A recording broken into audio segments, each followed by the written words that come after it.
Hi there, my name is Lucas. I am fluent in English. I am getting to an advanced level in Spanish. And in this video, I want to talk about how to get from your level of English to fluency. And how I'm going to do this is by explaining what it means to really know a language and what's the system that gets one from the current level to fluency and how to organize your life to really learn a language. So let's get started. Então, para você perder o seu medo, né, para você realmente aprender a falar um idioma, você tem que passar por uma série de etapas e essas etapas envolvem hábitos que felizmente ou infelizmente não mudam tanto em relação ao nível que você se encontra atualmente na língua. Existem sim variações, existem problemas específicos, mas de maneira geral, o que você tem que fazer é algo bem direto ao ponto. E independente do nível que você estiver atualmente, se for iniciante, se for intermediário, avançado, você vai se beneficiar de todas as coisas que eu vou falar aqui. Então, o que significa de fato saber um idioma? Saber um idioma significa ter o conhecimento das palavras, ou seja, do lexicon, ou seja, de todas aquelas palavras que estão presentes naquele idioma. E não só isso, mas também das regras que aquele idioma tem em relação a como formar, como estruturar aquelas palavras e como transformar aquelas palavras em frases, ou seja, a gramática também é como transformar aquelas palavras que você sabe em coisas novas lá na frente. Aquele sisteminha de regras ali que a gente chama de gramática é o responsável por fazer alguém expressar uma ideia criativa da maneira correta. Mas o que a maioria das pessoas pega incorretamente aqui é que, apesar de saber uma língua, é saber a gramática dela e saber as palavras que compõem aquela língua, você não necessariamente precisa estudar a gramática e precisa ficar estudando as palavras que compõem aquela língua para saber as duas coisas. É meio contra-intuitivo nesse sentido. Porque o que a gente espera? Eu quero aprender inglês. O que eu vou fazer? Eu vou sentar e estudar inglês. Mas olhe para trás e pense como você aprendeu português em primeiro lugar. Você não precisou sentar e estudar para aprender o português. Então, o sistema do qual a gente é ensinado, que faz a gente aprender o idioma, não necessariamente é o sistema que a gente mesmo utilizou para aprender o nosso idioma nativo. Então, a forma que a gente quer aprender é conseguir simular, replicar de alguma forma, o cenário que a gente utilizou para aprender a primeira língua. E quanto mais próximo a gente conseguir chegar desse cenário, melhor. E algumas coisas vão ser alteradas, óbvio, a gente é adulto, a gente tem menos tempo, a gente tem que organizar nossa rotina para aprender o idioma, coisa que uma criança não precisa fazer. E a gente tem uma série de processos cognitivos mais rebuscados e mais intelectuais e lógicos que uma criança não tem, o que acaba beneficiando ela. Então a gente não só precisa organizar as coisas que a gente vai fazer, mas organizar a nossa cabeça, a maneira que a gente vai encarar o idioma, a maneira que a gente vai encarar a nossa sessão de estudo, para que a gente seja de fato uma criança aprendendo ali naquele momento. Mesmo que a gente, obviamente, não seja uma criança, a gente consegue simular mais ou menos a maneira que uma criança explora o mundo e, consequentemente, aprende o idioma. Então, vamos lá. A primeira coisa é entender que existem várias formas de você entrar em contato com o idioma falado, e é importante aqui essa frase que eu estou frisando, idioma falado, e de maneira que você compreenda sem necessariamente você ter um conhecimento prévio. Então, você pode sim entender palavras em inglês, entender frases em inglês ou em qualquer idioma, como ontem eu estava assistindo, por exemplo, uns vídeos em japonês do método direto, que é mais ou menos o que eu vou explicar daqui a pouco. E esse método direto, ele permite que você compreenda tudo o que está acontecendo ali, a linguagem que está sendo utilizada, as expressões faciais que estão sendo utilizadas, os recursos extralinguísticos, ou seja, coisas fora da língua que ajudam você a identificar o significado da língua, estão ali para te auxiliar. Contexto é um pilar fundamental para aprender o idioma. E no livro Usage-Based Second Language Instruction, o Ian Pemberton, que é o autor, ele dá uma definição de contexto excelente. Contexto é uma estrutura de conceitos relacionados que se conectam logicamente. E esses conceitos podem ser pessoas, coisas, ações, eventos ou circunstâncias. E naquele momento que você está acompanhando alguém falar com um método direto, você está observando pessoas em um determinado lugar, numa determinada circunstância que permite que você induza ou infira o significado das coisas que elas estão fazendo ali. Vou fazer aqui uma demonstração do método direto para que você perceba que você não precisa ter conhecimento prévio nenhum para entender tudo que eu falar aqui ou 80% do que eu falar aqui, que é justamente a definição que o Stephen Krashen dá de input compreensível. Input compreensível é entender mesmo que esteja acima do seu nível atual de competência. E é o mecanismo pelo qual o cérebro aprende o idioma. Então, por exemplo, cushion. Cushion. This is a cushion. Cushion. Portrait. Portrait. One portrait. Two portraits. One portrait. Two portraits. I have two portraits on my wall. My wall. My wall. My wall. Two portraits on the wall. Back there is my couch. Couch. That's my couch. Couch. My couch. Couch. My shirt. Shirt. I am wearing a shirt. Shirt. Então, mesmo que você não entenda tudo, você consegue entender por volta de 80% do que eu falei aqui, sem ter conhecimento prévio. E é exatamente esse o mecanismo pelo qual você vai adquirir o idioma. E essa é a técnica que você tem que empregar ao longo do tempo para aprender como uma criança aprendeu. Óbvio que aqui eu fiz uma demonstração extremamente básica para quem é iniciante, mas conforme você vai evoluindo dentro da língua, você vai entrando no que eu chamo numa escada de conteúdo. Você começa nesses conteúdos mais simples, como eu demonstrei aqui, e ao longo do tempo você começa a entrar em conteúdos nativos de fato, ou seja, você é inserido dentro do contexto da língua nativa, mesmo sem que você esteja presente no local da língua, porque hoje existe a internet, então você consegue colocar-se dentro de um contexto nativo sem estar vivendo num país nativo de inglês. Então, esse é o poder da internet e essas são as coisas que eu prego, por exemplo, dentro da minha mentoria. Na minha mentoria, eu explico para as pessoas como elas quebram essas crenças de que elas precisam estudar, por exemplo, para aprender inglês, e trago essas ideias e trago aulas conversacionais como essa para que as pessoas comecem a aprender inglês. Então, o link da mentoria está aí na descrição. E qual que é, agora, a gente entendeu, beleza? O que é aprender uma língua. Então, aprender uma língua é saber as palavras daquela língua.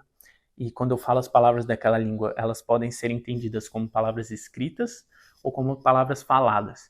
E a gente vai dar prioridade principalmente às palavras faladas e menos prioridade no começo às palavras escritas. Por quê? Quanto mais você entende a palavra falada, mais fácil futuramente vai ser de você entender as palavras escritas. Porém, o inverso não é verdadeiro. Palavras escritas em inglês não necessariamente refletem a maneira como elas são pronunciadas. Então é importante que você aprenda primeiro a pronunciar, ouvir e compreender através desse método direto, através de conteúdos nativos na língua, para depois você começar a aprender a ler e escrever na língua. Uma vez que você entra na fase de aprender a ler e escrever, na fase de aprender a ler principalmente, aí sim você pode ler o máximo que você puder. Então, se você é um cara que gosta muito de ler, ou que lê artigos, ou que navega muito através de notícias na internet, esse é o seu momento de brilhar.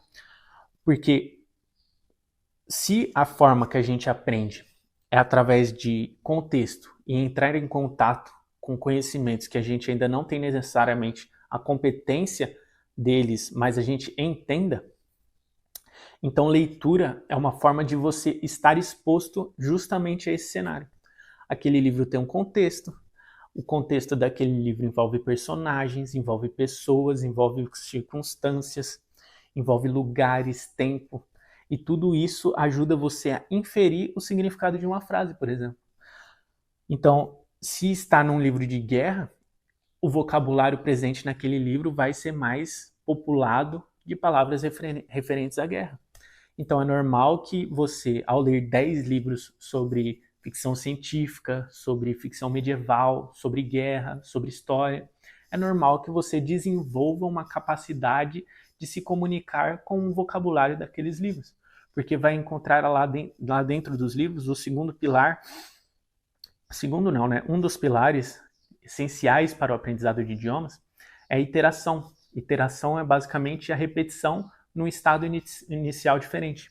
Então, eu vou repetir, eu vou reler, eu vou entrar em contato novamente com diversas palavras, com diversas estruturas gramaticais, num estado inicial diferente.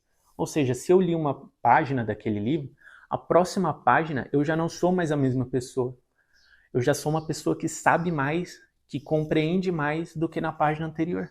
E ao fazer esse processo, mesmo que seja minimamente, né, você é um pouquinho melhor depois de uma página, mas se você faz isso por 1000 páginas, você se torna um pouco melhor. Se você faz isso por 10.000 páginas, você se torna realmente proficiente naquela língua. Se você passa horas por dia lendo durante anos e entrando em contato com a língua de maneira diversa, através de conteúdos. Eu, por exemplo, adoro assistir stand-up em inglês, adoro assistir séries em inglês. Recentemente eu estou lendo A Fundação, do Isaac Asimov, em espanhol, e tem sido uma viagem também incrível, tem sido muito produtivo para mim. E fazer essas coisas é estar em contato com o idioma e é adquirir de maneira inconsciente todas essas regras que fazem a gente aprender o idioma. Mas ainda não é tudo. Existe uma segunda coisa que você vai ter que fazer. Não é só ouvir primeiro, ler depois, ler muito. Existe uma habilidade consciente que é muito difícil de você adquirir de maneira natural, de maneira não treinada, que é a pronúncia das palavras em inglês. Você pode, na sua cabeça, ter entendido, ter compreendido, mas muitas vezes quando você vai falar, você ainda vai travar. E eu acho que esse seria o cerne da questão. Como alguém para de travar, como alguém consegue tirar essas ideias que estão flutuando na sua cabeça realmente para a fala de fato, né? E as técnicas que eu mais achei vantajosas, tanto de maneira empírica quanto com base científica, foram o shadowing, o parroting e a repetição de scripts. Eu vou entrar em contato aqui, eu vou explicar principalmente o shadowing e como eu uso neste vídeo aqui. Se você quiser saber mais sobre o shadowing e como outras formas de utilizar, conhecer o parroting, conhecer outras técnicas, o link da mentoria está na descrição. O shadowing é eu repetir, eu imitar, eu ser o eco daquela pessoa que eu escolhi de maneira deliberada, ou seja, existem na internet diversos podcasts, diversas pessoas, diversos criadores de conteúdo, ou no mundo real, ou na internet, enfim. Existem pessoas que falam inglês e falam inglês muito bom. Então, por que não eu treinar a minha fala a ser uma imitação do que aquelas pessoas são capazes de fazer? Então, eu vou assistir um vídeo, eu posso assistir aquele vídeo de duas maneiras. Eu posso simplesmente assistir aquele vídeo de maneira passiva, ouvindo, ou eu posso assistir aquele vídeo tentando imitar frase a frase. E aí existem diversos níveis, né? Eu posso imitar frase por frase, diminuir, repetir, esmiuçar mesmo aquele conteúdo, passar, 1 hora fazendo aquilo, que eu acho um pouco de exagero. Ou eu posso simplesmente ir repetindo as frases conforme eu vou conseguindo, se eu perder uma frase ou outra, tudo bem. Às vezes eu vou querer repetir uma frase que eu achei particularmente difícil, e aí eu posso tentar repetir ela várias vezes, até eu dominar mesmo a pronúncia, até o meu ouvido se acostumar com a forma que aquela pessoa pronuncia aquelas palavras e os músculos da minha boca se adaptarem a eu pronunciar aquelas palavras também. Esse processo é um processo de automação, é um processo diferente da aquisição das palavras da língua, do lexicon, e da gramática da língua. É um processo que, na minha opinião, independe disso. Eu posso ser muito bom na pronúncia do inglês sem necessariamente ser capaz de compreender e de ter um vocabulário expandido na língua. E é muito interessante isso. No livro From Outside In, do J. Marvin Brown, ele aprende tailandês utilizando aqueles discos que giram, esqueci o nome daquela coisa, que é da década de 80, assim, que a pessoa coloca a agulhinha e o disco vai girando e o som vai saindo. Acho que é vitrola o nome. Então ele faz o shadowing com a vitrola do tailandês. Na época ainda nem existia essa terminologia difundida como ela é hoje, do shadow, e ele ficou ali repetindo, e ao repetir muito e muito e muito, ele se tornou obviamente bom na pronúncia daquelas palavras. Mas ele não tinha o domínio, ele não sabia o que ele estava repetindo. Ele não tinha noção do que aqueles vocabulários significavam. Ele aprendeu repetição sem contexto, ou seja, ele entrou em contato com a língua através somente do áudio, sem um apoio visual para compreender o contexto do que está sendo dito, sem um apoio físico para que exista uma situação, uma circunstância que auxilie o entendimento daquelas coisas. Então ele só repetia como um papagaio mesmo. E não é um problema isso, porque a pronúncia dele melhorou, e o intuito do Shadow é somente esse, melhorar a sua pronúncia. E por mais que a pronúncia dele tenha melhorado, quando ele chegou na Tailândia para viver a vida de fato em tailandês, ele percebeu que ele não tinha uma competência na capacidade comunicativa. Ele não conseguia compreender e ele não conseguia se fazer ser compreendido. E apesar dele pesquisar e pensar frases antes de falar elas com nativos, e quando ele realmente falava aquilo com excelência, de uma pronúncia muito boa, as pessoas pensavam que ele era fluente. As pessoas pensavam que ele tinha uma competência alta na língua, quando na verdade ele não tinha. Então isso acabou até atrapalhando um pouco, né? Não muito, porque as pessoas ouviam ele falar e imediatamente falavam como se ele fosse um nativo, ou seja, falavam rápido, falavam com gírias, e quando eles percebiam que ele não tinha tamanha competência, eram obrigados a diminuir o nível e fazer um pouco mais de gestos e realmente se expressar de uma maneira que ele conseguisse compreender. E é interessante a gente entender isso, porque a gente acha que o crescimento, o aprendizado de um idioma, ele é linear, mas não, ele é todo bagunçado. Então não existe eu pegar um curso de inglês e eu aprender o passado do verbo, eu aprender que eu coloco ed quando eu quero falar no past, e imediatamente eu vou sair daquela aula e vou, toda vez que eu for falar um verbo no passado, eu vou falar com perfeição. Não é assim que acontece. O conhecimento ele acontece quase como uma curva em U. No começo você começa a ter uma competência porque você pensa muito para falar. Depois, quando você vai automatizando e naturalizando, você começa a diminuir sua competência, né? Porque quando você começa a falar rápido demais, é natural que você perca algumas palavras, você fale algumas palavras corretamente, outras incorretamente, mas não tem problema, porque ali quem está agindo é o seu subconsciente. Você está se comunicando de uma forma que é não linear, ou seja, as palavras estão simplesmente fluindo de você. Não existe uma tradução, não existe um intermediário. E quando você está nesse ponto, significa que você está indo bem. E é interessante porque você acha que você está indo mal, porque você está se comunicando pior do que você se comunicava um tempo atrás. Mas daí 2 semanas você perceber que seus erros começam a voltar a se tornarem acertos. E então, só que agora você tem muito mais fluência, muito mais capacidade de se comunicar de maneira ágil. Então, o processo ele não é linear, ele é um processo não linear, ou seja, você vai flutuar entre erros, acertos, entre estruturas gramaticais corretas e estruturas gramaticais incorretas, e esse é o caminho certo. Então, estudar gramática de maneira deliberada não vai corrigir esse problema, principalmente no começo. Talvez depois que você já tenha uma competência alta, uma competência elevada no idioma, você, no topo da estrutura já formada dentro da sua cabeça, dentro desse léxico, dentro dessa gramática já bem estruturada na sua cabeça, você adicionar uma pitada de estudo de gramática, aí sim começa a ser bem-vindo, porque aí você começa a ter o que trabalhar, você começa a se perceber, começa a perceber os próprios erros, e notar os erros é importante para você depois conseguir corrigi-los, mas isso só é válido para quem já está lá na frente, para quem está aqui no começo, isso é irrelevante, completamente irrelevante. Então, se você entra num curso de inglês em que o professor já da primeira aula te ensina o verbo to be e não te ensina através de métodos diretos, através de leituras em voz alta, através de contexto, através de situações, circunstâncias que auxiliem o seu aprendizado da língua falada, e ele dá ênfase demais em gramática e escrita, no começo principalmente, pense duas vezes em relação a esse curso. Talvez você queira ou diminuir a frequência dele ou simplesmente substituir o curso que você está. Então é isso. Eu acho que esse vídeo ficou bem completo. Qualquer dúvida, manda aí nos comentários. E se você mandar um valeu demais aí, um super thanks, eu vou fazer vídeos respondendo todos os super thanks que aparecerem nesse vídeo. Então deixe aí seu super thanks com a sua dúvida. Um abraço.